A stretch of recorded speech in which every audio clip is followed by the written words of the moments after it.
আসসালামু আলাইকুম। আজকের ভিডিওতে আমরা আরেকটা গুরুত্বপূর্ণ মেডিসিন সম্পর্কে আলোচনা করব। এটা হচ্ছে মেলফিন সিরাপ।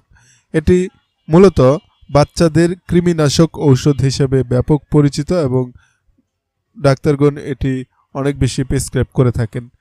আজকের ভিডিওতে মেলফিন কি, কেন, কিভাবে, কতটুকু পরিমাণ সেবন করবেন ইত্যাদি সম্পর্কে বিস্তারিত আলোচনা করব। আশা করছি ভিডিওটি শেষ পর্যন্ত আপনাকে পাবো। আপনারা মেডিসিন রিভিউ, মেডিসিন সংক্রান্ত আলোচনা নিয়মিত পেতে চ্যানেলটি সাবস্ক্রাইব করতে পারেন। তো আজকে আমরা যেই সিরাপটি সম্পর্কে আলোচনা করছি এটার নাম অলরেডি বলেছি, এটা হচ্ছে মেলফিন সিরাপ। এটি বেক্সিমকো ফার্মাসিউটিক্যাল প্রস্তুত করে। এটার মূল উপাদান হচ্ছে পাইরেন্টাল পাময়েড। এই মেলফিন সিরাপ এক ধরনের নিটাজক্সাডিন নামক একটি সক্রিয় উপাদান ধারণ করে। এটি প্রোটোজোয়া এবং কিছু নির্দিষ্ট ধরনের কৃমি বা প্যারাসাইটের কারণে হওয়া সংক্রমণ প্রতিরোধ করতে সহায়তা করে।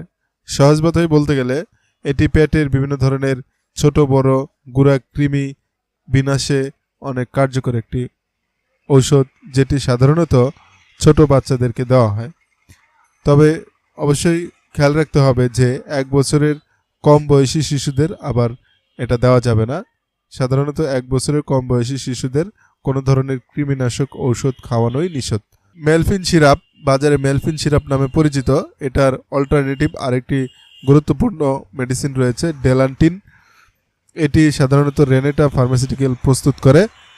এই দুইটাই বাজারে ব্যাপক পরিচিত মেডিসিন। তো এখন আমরা এটার ডোজ সম্পর্কে বলে দিচ্ছি।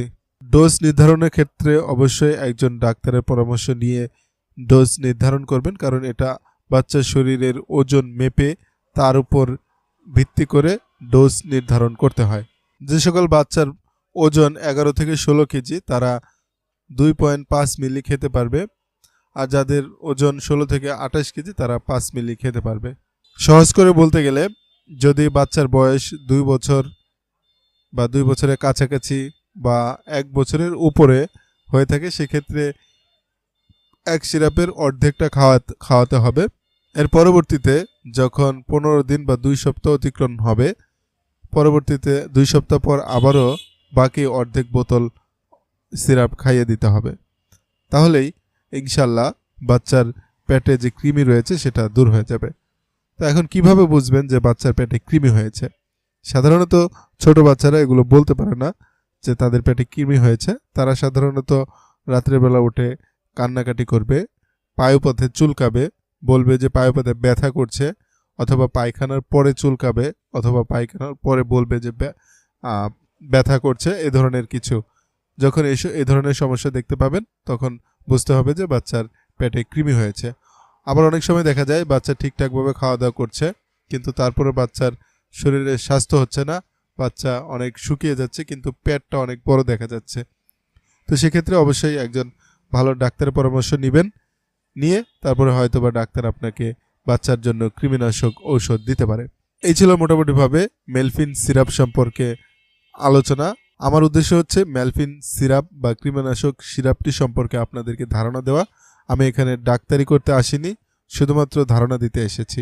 আপনার বাচ্চার যদি কোনো সমস্যা হয়ে থাকে, কৃমিনাশক ঔষধ খাওয়ানোর প্রয়োজন হয়ে থাকে, তাহলে অবশ্যই একজন ডাক্তারের পরামর্শ নেবেন, অথবা একজন ভালো ফার্মাসিস্টের পরামর্শ নিয়ে তারপরে ওষুধ খাওয়াবেন। নিজে নিজে ওষুধ খাওয়াবেন না, কারণ সেক্ষেত্রে আপনি সঠিক ডোজ নির্ধারণ নাও করতে পারেন। দেখা হবে আবারও নতুন কোনো ভিডিওতে। সে প্রত্যাশা বিদায় নিচ্ছি।